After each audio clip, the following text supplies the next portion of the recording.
प्रधानमंत्री जी अपना जो पक्ष है वो बदलते रहते हैं। आप ऐसे नियम बनाएंगे कि एक दुकानदार अपनी दुकान पर बताए कि आप कौन सी धर्म कौन सी जाति से आते हैं। ये जो हमने देखा कांवड़ की यात्रा के दौरान, ये बहुत ही खुले तौर पर इस तरीके की सांप्रदायिक बातें कही गई। मैं कह रही हूँ कि मुझे हिंदू होना ही नहीं है, मुझे मुसलमान होना ही नहीं है, मुझे जनता होना है इस देश का, जिसको मतलब है इस बात से कि हमारी शिक्षा नीति में शिक्षा की बातें नहीं है। हमारे यहाँ एक बड़ा हिस्सा बेरोजगार है, हमें फर्क पड़ता है कि कोरोना के बाद कोई नया अस्पताल नहीं खुला है। इन मुद्दों पे आइए।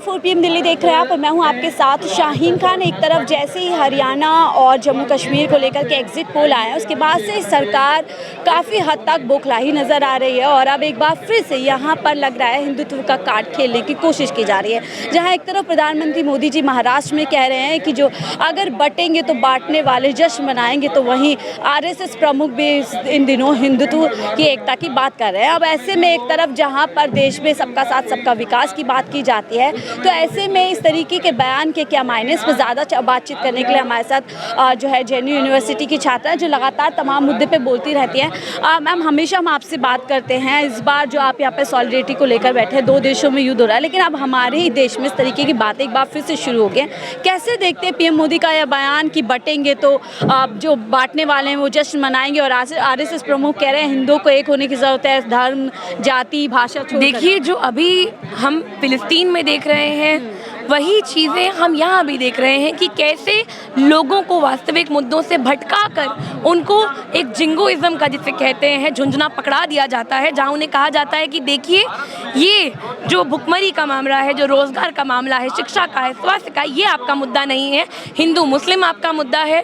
फिलिस्तीन और इजराइल में जब जेनोसाइड शुरू हुआ था इजरायली ज़ायनवादी ताकतों की तरफ से, तब भी हमने ये देखा था कि भारत में इस पूरे मुद्दे को जिस तरह से देखा जा रहा था, दिखाने की कोशिश करी जा रही थी, वो ये थी कि फ़िलिस्तीन की जो जनता है वो किसी तरीके की आतंकी ताकत है। वहाँ के लोग जो हैं वो, क्योंकि वो मुस्लिम समुदाय से आते हैं, तो उन लोगों को आतंकवाद से जोड़ के देखा जा रहा था, जो इसी तरीके से हम भारत में भी देखते हैं। और पहले भी आप देखेंगे कि जब चुनाव चल रहे थे बीते साल, जब लोकसभा चुनाव की बातें चल रही थी, उस समय भी जब लोग सड़कों पे उतरे थे तो सरकार बहुत ही ज़ोरों शोरों से लोगों को सड़कों से खदेड़ने पर तुली थी, वरना उनका जो ये प्रोपेगेंडा है ये ख़त्म हो जाता। लोग समझ जाते कि ये जो मामला है ये किसी धर्म विशेष का मामला नहीं है, धर्म विशेष की लड़ाई नहीं है, ये एक आर्थिक और राजनीतिक मामला है, जहाँ पर जो तेल है उसका आयात और निर्यात, उस पर काबू करके जो अमेरिका है, जो US है, वो अपना डॉलर का प्रभुत्व बनाए रखने चाहता है। और इससे ना केवल फिलिस्तीन को, ना केवल पश्चिम एशिया को, पर भारत जैसे उन सारे विकासशील देशों को खतरा है जिसमें अपने मजदूरों को सस्ते श्रम पे काम कराकर सस्ते में अपना उत्पाद बेचकर डॉलर के साथ वो ट्रेड कर पाते थे। तो ये एक आर्थिक मामला है। दूसरा, ये जो हम प्रदर्शन आज कर रहे हैं फिलिस्तीन के समर्थन में तो कर ही रहे हैं, उसके साथ ही साथ ये जो मामला है हमारे अपने जो मजदूर हैं, हमारे देश की जो अर्थव्यवस्था, उसका भी मामला है। क्योंकि एक और तो हमारे मोदी जी कह देते हैं कि मोदी जी ने वॉर रुकवा दी, उन्होंने यूक्रेन से लोगों को वापस बुला लिया, और वही मोदी जी जो हैं, हमारे प्रधानमंत्री हैं, वो यहाँ से लोगों को, भारत के मजदूरों को सस्ते में इजराइल में काम करने के लिए भेज रहे हैं। तो ये एक विरोधाभास है कि जहां ऐतिहासिक रूप से हम फिलिस्तीन के समर्थन में रहे हैं, भारत के लोग फिलिस्तीन के समर्थन में रहे हैं, आज हम देख रहे हैं कि हमारी ही जो सत्ताधारी पार्टियां हैं वो अपने ही ऐतिहासिक चलन से मुख मोड़ते हुए पूंजीपतियों की गोद में बैठ जाना चाहती हैं, अमेरिका की गोद में बैठ जाना चाहती हैं, और उनके साथ अपने संबंधों को खराब नहीं करना चाहती हैं। तो ये जो डिप्लोमेसी है, ये जो दोनों तरफ से अपना हाथ मिला के पल्ला झाड़ने की बात है, कोई भी स्टांस लेने से, उसके खिलाफ भी हम यहाँ मौजूद हैं। और आने वाले चुनावों में भी हमारे लिए ये ज़रूरी है कि हम समझें कि ये जो सांप्रदायिक बातें हैं, ये जो लोगों को हिंदू मुस्लिम के पक्ष पे भड़काने की बातें हैं, इससे बचते हुए हमें लोगों को उनके असल मुद्दों पर, रोजगार पर, शिक्षा पर, इस पर इकट्ठा करने की और अपने चुनावी एजेंडे को बनाने की। देखा था लोकसभा चुनाव में भी PM मोदी एक डर का माहौल पैदा कर रहे थे कि अगर कांग्रेस आ जाएगी तो आपके मंगलसूत्र छिन जाएंगे, आपकी जायदाद छिन जाएगी। देखिए, अभी भी वो बयान जो उन्होंने दिया था, उस बयान पर आज भी मैं हैरान हूँ किस तरीके से हमारे देश में लोकतंत्र को कितना बड़ा खतरा है कि आचार संहिता के खिलाफ होने के बावजूद, लोगों की धार्मिक भावनाओं को ठेस पहुंचाने के बावजूद हमारे प्रधानमंत्री पर कोई कार्रवाई नहीं हुई। वो इतनी शर्मनाक, इतनी निंदनीय बात है कि कैसे कोई इतने बड़े मंच से हजारों लोगों के सामने एक धर्म विशेष को निशाना बनाते हुए ऐसी बयानबाजी करते हैं और कोई कार्रवाई नहीं होती है। हम देखते हैं चुनाव से पहले किस तरीके से जो चीफ इलेक्शन कमिश्नर, उनको चुनने के जो मतदाता हैं, जो 3 लोग हुआ करते थे, उसको बहुत ही चालाकी से बदल दिया जाता है, जहाँ पे प्रधानमंत्री, गृह मंत्री और उसके बाद जो लीडर ऑफ अपोजिशन है उनको मत दे दिया जाता है। जाहिर सी बात है सत्ताधारी पार्टी उसके पक्ष में ये बातें जाएंगी। आपको क्या लगता है सत्ताधारी पार्टी, क्योंकि अब जमीन, जो सियासी जमीन है, खिसक रही है। 4 जून के बाद हम देखते हैं जो लोकसभा चुनाव परिणाम ठीक नहीं हुए, हरियाणा में लग रहा है हालत पूरी तरीके से खराब है, JNK में लग रहा है, तो क्या अब बचे हुए राज्यों को जीतने की इस तरीके की बात की जा रही है कि सांप्रदायिकता पे खुल्लम खुल्ला आ चुके हैं PM मोदी? देखिए, हमारे प्रधानमंत्री जी अपना जो पक्ष है वो बदलते रहते हैं।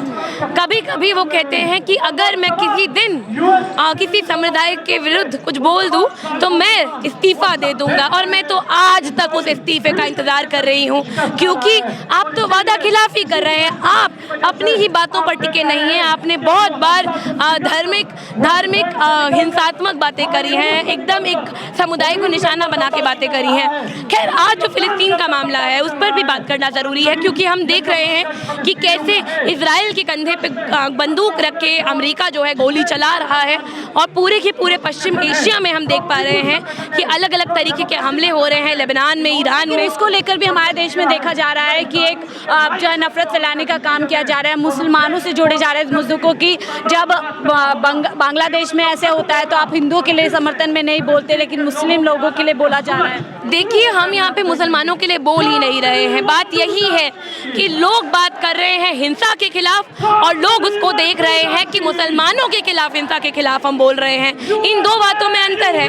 हमें किसी व्यक्ति के धर्म से, जाति से, उसकी कौन से आर्थिक स्थिति से आता है, इन सारी बातों को दरकिनार करते हुए कहीं पर भी युद्ध जैसी स्थिति बन रही है, तो कहीं पर भी जो लोग मानवाधिकार के साथ हैं उनका ये बात ज़रूरी होती है कि वो युद्ध के खिलाफ बोलें, वो हमलों के खिलाफ, हिंसा के खिलाफ बोलें।